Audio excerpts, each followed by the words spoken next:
Hello, you're watching Breakfast with Naga Chetty and Charlie State. Good morning to you. Time now is 8:33.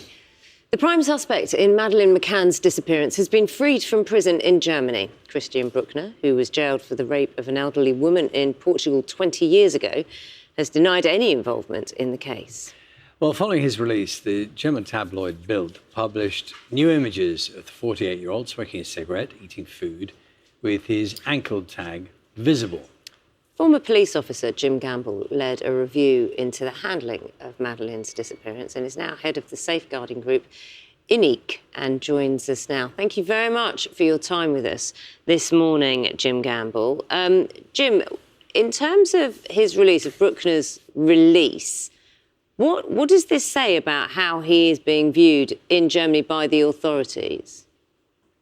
Well, the authorities in Germany, apply a standard of law that if you cannot prove beyond a reasonable doubt that someone is guilty of something, you cannot convict them, and that's universally applied by all criminal justice systems across the world. So that the issue is that whilst the German prosecutor has talked in extremely confident terms about him being the prime suspect for Madeleine McCann, the bottom line is he hasn't been able to produce that critical piece of physical evidence or DNA or forensics to complete what is a very strong circumstantial case.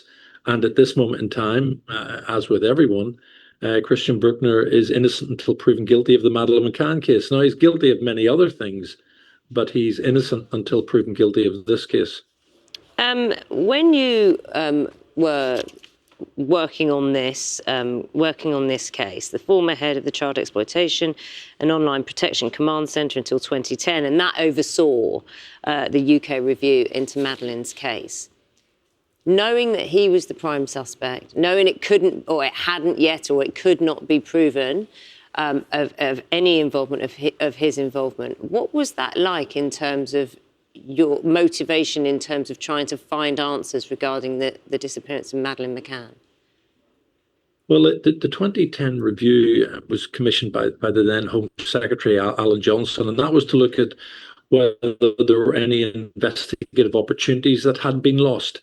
And while there were a range of opportunities lost because of the bungled beginning of the investigation into Madeleine's disappearance in Portugal, one of the things that we found is that there was a massive cell site dump. So telephone companies had done the right thing. They'd seized and retained data.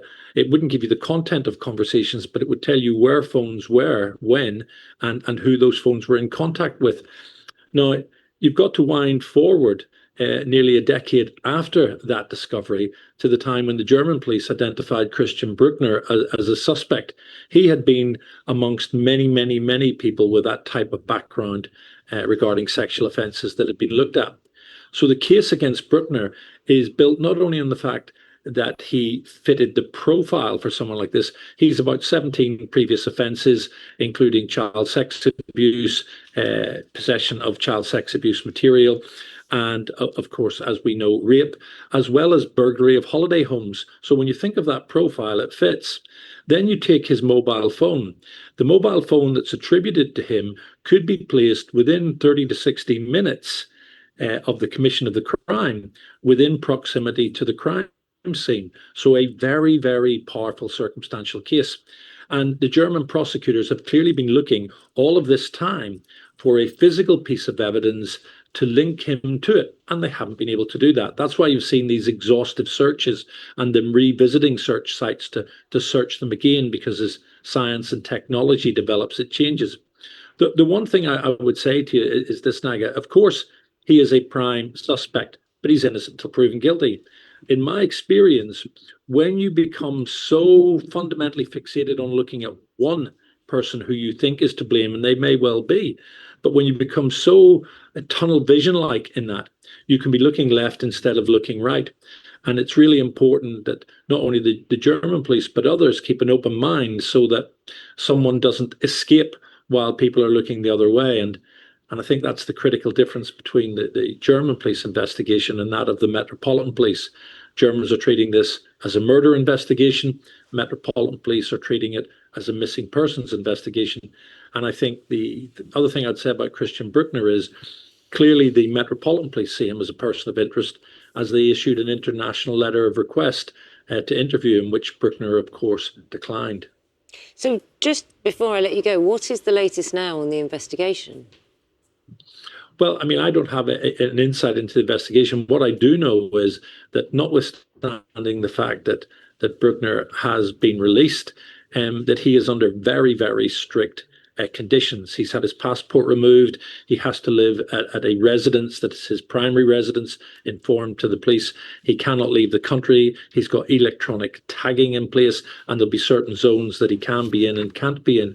So I get the impression from what I've heard that the German prosecutor, rather than stepping back, is so utterly convinced that he's right, that he's doubling down, and they are still searching for that one piece of physical or forensic evidence that can tie their prime suspect to this case, which has now gone on for over 18 years.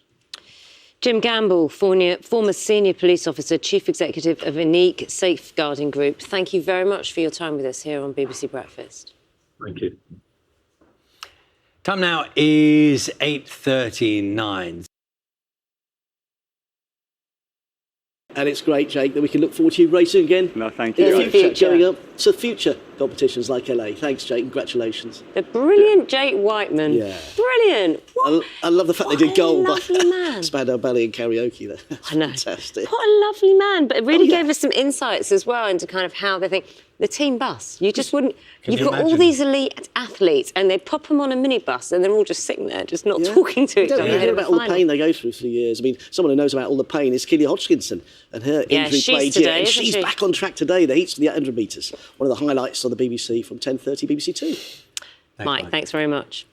We were talking about the conditions in Tokyo.